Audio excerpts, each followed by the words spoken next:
প্রায় 2 যুগ পেরিয়ে যাবার পরে একটা মোটা দাগে অংশগ্রহণমূলক নির্বাচন আমরা দেখেছি গত কয়েকদিন আগে। আমরা শুরুতেই হচ্ছে যে আপনার অন্তর্বর্তীকালীন সরকারের মাননীয় প্রধান উপদেষ্টা সদ্য বিদায়ী এবং উপদেষ্টা মণ্ডলীর সদস্যদেরকে আন্তরিকভাবে ধন্যবাদ এবং কৃতজ্ঞতা জানাচ্ছি।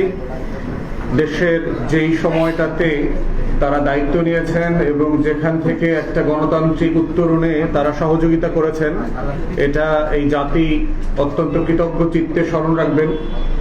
বাংলাদেশের ইতিহাসে সম্ভবত শহীদ প্রেসিডেন্ট জিয়াউর রহমানের পরে এই ইউনূস সরকারের আমলটাই হচ্ছে সবচেয়ে সফল আমল বলে বিবেচিত হবে। তো সেই জায়গাতে অবশ্যই অনেক ব্যর্থতা আছে, কোনো সন্দেহ নাই, কিন্তু যেই কনটেক্সটে ওনারা ক্ষমতা নিয়েছেন, দায়িত্ব নিয়েছিলেন, সেই জায়গা থেকে ওনারা যেই সফলতা দেখিয়েছেন সেটা অবশ্যই জাতির কৃতজ্ঞতা প্রকাশ করবার মতো। এবং আমরা মাননীয় প্রধান উপদেষ্টা এবং ওনার টিমকে আন্তরিকভাবে অভিনন্দন এবং শুভেচ্ছা জানাচ্ছি এই ঐতিহাসিক দায়িত্ব অত্যন্ত আন্তরিকতার সাথে পালন করবার জন্য। নির্বাচন কমিশন থেকে শুরু করে প্রশাসন, আইনশৃঙ্খলা বাহিনী এবং যৌথ বাহিনী পার্টিকুলারলি তারা নির্বাচনটা আয়োজন করবার জন্য যেই ভূমিকা রেখেছেন, একাংশ বাদে এটা মোটা দাগে অবশ্যই তাদেরকে অভিনন্দন এবং ধন্যবাদ দেওয়ার মতো তারা যোগ্য এবং আমরা অ্যাকর্ডিংলি তাদের প্রতি কৃতজ্ঞতা প্রকাশ করছি। তৃতীয়ত হচ্ছে জনাব তারেক রহমানের নেতৃত্বে যেই নতুন বিএনপি সরকার গঠিত হয়েছে, আমরা এই সরকারকে অভিনন্দন জানাচ্ছি এবং অভিনন্দন জানিয়ে আমাদের প্রত্যাশাগুলো আজকে বলা এবং তাকে স্মরণ করিয়ে দেওয়াটাই হচ্ছে আজকের এই সংবাদ সম্মেলনের মুখ্য উদ্দেশ্য। প্রথমত হচ্ছে যে মাননীয় প্রধানমন্ত্রীকে আমরা স্মরণ করিয়ে দিতে চাই যে 24-এর গণ অভ্যুত্থানের সবচেয়ে বড় বেনিফিশিয়ারি হচ্ছে বিএনপি, আপনি এবং আপনার পরিবার। অথবা আমরা প্রত্যাশা করব 24-এর গণ আন্দোলনের যেই আকাঙ্ক্ষা ছিল, শত শত শহীদের মৃত্যু, শাহাদাত এবং সর্বশেষ শরীফ ওসমান হাদির যেই ত্যাগ, এই ত্যাগের মধ্য দিয়ে যে আকাঙ্ক্ষার সনদ আমরা সবাই স্বাক্ষর করেছি, সেই জুলাই সনদ যে আকাঙ্ক্ষার জন্ম ম্যান্ডেটের মধ্য দিয়ে তৈরি হয়েছে, সেটা যেন কোনোভাবে ভুলুণ্ঠিত না হয়। আমরা গতকালকে নতুন সরকারকে দায়িত্ব নেওয়ার ব্যাপারে যেভাবে খুশি হয়েছি, একইভাবে আমরা আশা করেছিলাম যে ওনারা সংস্কার পরিষদের শপথ নেবেন, কারণ এটার মধ্য দিয়ে হচ্ছে যে জুলাই সনদ বাস্তবায়ন করবার যে আকাঙ্ক্ষা ঐকমত্য কমিশনে ব্যক্ত করা হয়েছিল সকল রাজনৈতিক দলের পক্ষ থেকে, সেটার একটা পূর্ণাঙ্গতা পেত। তো আমরা এখনো আকাঙ্ক্ষা করছি এবং আশা করছি যে এই সরকার অবিলম্বে জুলাই সনদ বাস্তবায়ন করবার জন্য যা যা করা দরকার সেগুলো করবেন। দ্বিতীয়ত হচ্ছে গত 1.5 বছর ধরে সংস্কার এবং বিচার, 2024-এর গণ অভ্যুত্থানে যারা মানবতা বিরোধী অপরাধ করেছেন, গণহত্যার দায়ে অভিযুক্ত হয়েছেন, সেই ধরনের অপরাধীদেরকে যে বিচারের মুখোমুখি করা হচ্ছে আইসিটিতে, সেই বিচার এবং বিভিন্ন ক্ষেত্রে যে সংস্কারের উদ্যোগ নেওয়া হয়েছিল অন্তর্বর্তীকালীন সরকারের পক্ষ থেকে, সেগুলো যেন অব্যাহত থাকে।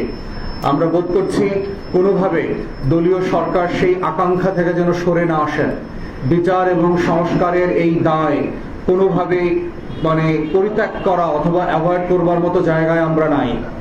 আওয়ামী লীগকে পুনর্বাসন করবার বিভিন্ন আকাঙ্ক্ষা বিভিন্ন জায়গায় আমরা দেখতে পাচ্ছি। বিচার ছাড়া সেই আকাঙ্ক্ষার ন্যূনতম বাস্তবায়ন করবার চেষ্টা করলে এই দেশের 24-এর ছাত্র জনতা কোনোভাবে মেনে নেবে না।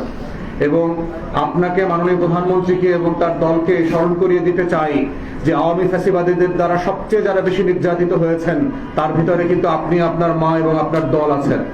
অতএব জালেমদেরকে বিচার ছাড়া, জুলুমের হিস্সা নেওয়া ছাড়া কোনোভাবে পুনর্বাসন ক্ষমা করবার দৃষ্টান্ত ইতিহাস ক্ষমা করবে না, জাতীয় ক্ষমা করবে না, জুলাই অভ্যুত্থানের পক্ষের শক্তিও ক্ষমা করবে না। অতএব আমরা চাই সেটা যেন দৃঢ় চিত্তে যেই ধারাবাহিকতা চলমান আছে আইসিটিতে এবং সংস্কারের, সেগুলো আপনি আপনার নেতৃত্বে আপনার টিমের মাধ্যমে অব্যাহত রাখবেন।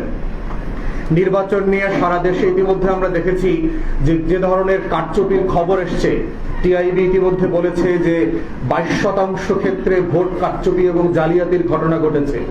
পোস্টাল ব্যালটে ভোটের যে শতাংশ আর ফিজিক্যালি ভোট দেওয়ার যে শতাংশের ভিতরে যে গরমিল, গণভোটের শতাংশ এবং সাদা ব্যালটে সংসদ সদস্য নির্বাচনের যে গরমিল, এই গরমিলগুলোকে প্রাতিষ্ঠানিকভাবে আমাদেরকে সংস্কার করার উদ্যোগ নিতে হবে। 55 বছর পরে এসে একটা রাষ্ট্র চট দখলের মতো করে নির্বাচন করতে হয়, এটা কারোর জন্য কাম্য না। সেখানে এখনো ভোট ডাকাতি, ভোট জালিয়াতি এবং চুরি, ছাসরামি, সন্ত্রাসের আশ্রয় নিতে হয়। এইটা কোনোভাবে কাম্য হতে পারে না। তাই আমরা আশা করছি 2 যুগ পরে এসে যে নির্বাচনটা হয়েছে সেই নির্বাচনের দৃষ্টান্ত মাথায় রেখে এই সরকার নির্বাচন কমিশনকে ঢেলে সাজাবে, প্রাতিষ্ঠানিকভাবে সংস্কার করবে, যেন এই চটদখলের রাজনীতি এবং নির্বাচন আমাদেরকে আর দেখতে না হয়। চতুর্থত হচ্ছে যে সারা দেশে নির্বাচন পরবর্তী যে সহিংসতা ব্যাপক মাত্রায় বেড়েছে। আইন শৃঙ্খলা বাহিনীর হাতে বিরোধী দলীয় নেতা কর্মীরা শত শত হাজারে হাজারে এলাকা ছাড়া হচ্ছে, আহত হচ্ছে, মারধরের শিকার হচ্ছে, মিথ্যা মামলার শিকার হচ্ছে, হয়রানির শিকার হচ্ছে এবং একদিন 2 দিনের জন্য গুম হয়েছে এমন ঘটনাও ঘটছে। যারা গত 16-17 বছর ধান খেতে, পাট খেতে পালিয়েছিলেন, মজলুম ছিলেন, তারা আজকে জালেম আকারে আওয়ামী ফ্যাসিবাদীদের মতো করে নতুন করে হাজির হচ্ছেন এবং এইটা কোনোভাবে গ্রহণযোগ্য হতে পারে না। তাই মাননীয় প্রধানমন্ত্রী এবং নতুন সরকারকে আমরা আহ্বান করছি যে এই জুলুম নির্যাতনের অবসান ঘটা দরকার। আইন শৃঙ্খলা বাহিনীকে অ্যাক্টিভ করে নিজ দলের নেতা কর্মীদের যে ক্ষুদ্র অংশ চাঁদাবাজ, গুন্ডামি, মাস্তানি, সন্ত্রাস এবং ভয়ভীতির যে রাজত্ব কায়েম করেছে তা থেকে তাদেরকে ফৌজদারি অপরাধের মুখোমুখি করেন। আইন শৃঙ্খলা বাহিনীকে অ্যাক্টিভ করে তাদেরকে প্রাতিষ্ঠানিক পেশাদার দায়িত্ব পালন করবার সুযোগ করে দেন। নির্বাচন পরবর্তী এই আওয়ামী ফ্যাসিবাদের একাংশ আমরা নতুন বাংলাদেশে আর দেখতে চাই না। কোনো ভীতির পরিবেশ থাকতে পারবে না, এলাকা ছাড়া হতে পারবে না শুধুমাত্র পছন্দের মানুষকে ভোট দেওয়ার জন্য। ধান খেতে, পাট খেতে, নদী পথে পালিয়ে যাবার ঘটনা গ্রহণযোগ্য হতে পারে না ফ্যাসিবাদ বিরোধী এই 24-এর লড়াইয়ের পরবর্তী বাংলাদেশে। তাই মাননীয় প্রধানমন্ত্রী এবং নতুন সরকারকে আমরা আহ্বান করছি, আপনার দলের নেতা কর্মীদের যেই ক্ষুদ্র অংশ এই চাঁদাবাজ, গুন্ডামি, মাস্তানি, মাদক ব্যবসার সাথে জড়িত তাদেরকে নিয়ন্ত্রণ করেন। তা না হলে আপনি যেই সংস্কারের ওয়াদা প্রতিশ্রুতি দিয়েছেন 31 দফাতে সেগুলো বাস্তবায়ন করতে পারবেন না এবং জনগণ আপনাদের উপরে অসন্তুষ্ট হবে অতি অল্প সময়ের মধ্যে। তাই আমরা চাচ্ছি এগুলোর ব্যাপারে আপনি দ্রুততম সময়ে আপনার মাননীয় স্বরাষ্ট্রমন্ত্রীর মাধ্যমে উদ্যোগ নেবেন এবং ব্যবস্থা নেবেন। রমজান আসন্ন, কালকে অথবা পরশু থেকে মাহে রমজান শুরু হবে। রমজানকে সামনে নিয়ে ইতিমধ্যে আমরা দেখতে পাচ্ছি যে বাজার গরম হয়ে উঠছে, দ্রব্যমূল্যের দাম বাড়ছে এবং রমজানকে কেন্দ্র করে রাজনৈতিক দলের ছত্রছায়ায় একটা সিন্ডিকেট ইতিমধ্যে সক্রিয় ভূমিকা পালন করছে বলে আমরা ধারণা করছি। পেপার পত্রিকার এই রিপোর্ট এবং আপনি গোয়েন্দা তথ্যের উপরে ভিত্তি করে এই সিন্ডিকেট এবং দ্রব্যমূল্য বাড়ানোর চক্রের সাথে যারা জড়িত তারা যদি আপনার ব্যানারেও থেকে থাকে, রাজনৈতিক ব্যানারে, তাদেরকে আপনি দৃষ্টান্তমূলক শাস্তির আওতায় আনবেন। আপনি রাষ্ট্রের পক্ষে থাকবেন, জনগণের পক্ষে থাকবেন, জনগণের ভোগান্তি লাঘবে রমজানের এই সিন্ডিকেট ভেঙে দেওয়ার জন্য যা যা করা প্রয়োজন আপনি করবেন এবং এটা অবিলম্বে করবেন, কারণ সময় খুব কম এখানে। এবং রমজানের এই সিন্ডিকেট ভাঙার জন্য আমরা বোধ করছি আইন শৃঙ্খলা বাহিনীর পাশাপাশি যদি যৌথ বাহিনীকে এই পুরো মাস এবং ঈদ পর্যন্ত রাখা প্রয়োজন হয় তাহলে সেক্ষেত্রে এটা বিবেচনা করা যেতে পারে যে যৌথ বাহিনীকে ম্যাজিস্ট্রেসি দিয়ে এই দ্রব্যমূল্যের সিন্ডিকেট ভাঙার জন্য সক্রিয়ভাবে কাজে লাগাতে হবে। আমরা বুঝতে পারছি যৌথ বাহিনী অনেক ক্লান্ত, প্রায় 1.5 বছর ধরে তারা মাঠে ল এনফোর্সমেন্টের কাজ করছে, যেটা তাদের দায়িত্ব না।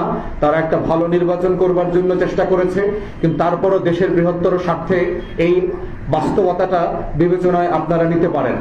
তো আমি সামগ্রিকভাবে ধারণা করছি এবং আশা করছি মাননীয় প্রধানমন্ত্রী, নতুন সরকার সেই জুলাই আকাঙ্ক্ষা বাস্তবায়নের জন্য দৃঢ় চিত্তে কাজ করবেন, দেশের মানুষের পক্ষে দাঁড়াবেন এবং দেশের মানুষের আকাঙ্ক্ষা, ছাত্র যুবকদের আকাঙ্ক্ষা, বিরোধী দলের নিরাপত্তা, বিরোধী দলের রাজনীতি এবং ভোট যারা দিয়েছে তাদের মত প্রকাশের স্বাধীনতা, সেগুলো নিশ্চিত করবেন। আওয়ামী ফ্যাসিবাদের আমলে যেই যেই কারণে তাদেরকে ব্যর্থ হতে হয়েছে, দেশ ছেড়ে পালাতে হয়েছে, তাদেরকে ভূমিদশ পরাজয়ের মধ্য দিয়ে লজ্জিত হতে হয়েছে, রাজনীতিতে নাই হতে হয়েছে, এরকম কোনো ঘটনা আপনি এবং আপনার সরকারের কাছ থেকে আমরা আকাঙ্ক্ষা করি না। তো আজকে এই ব্রিফিং এ আমরা আকাঙ্ক্ষা করছি নতুন সরকার পুরাতন 17 বছরের ভুলগুলো থেকে শিক্ষা নেবে এবং বাংলাদেশকে নতুন করে সংস্কার, বিচারের যে আকাঙ্ক্ষার মধ্যে আছে সেখান থেকে তারা এগিয়ে নিয়ে যাবে পরবর্তী ধারায়। সেই আকাঙ্ক্ষা ব্যক্ত করে আমার সংক্ষিপ্ত ব্রিফিং আমি এখানেই শেষ করছি। এই পর্যায়ে ব্রিফিং ক্লোজ করবার জন্য অনুরোধ করছি এরই পার্টির সম্মানিত চেয়ারম্যান জনাব মুজিবুর রহমান মঞ্জু। একই সাথে যদি আপনাদের কোনো প্রশ্ন থাকে আপনারা প্রশ্ন করতে পারবেন। নির্বাচন পরবর্তী সময় আমরা দেখছি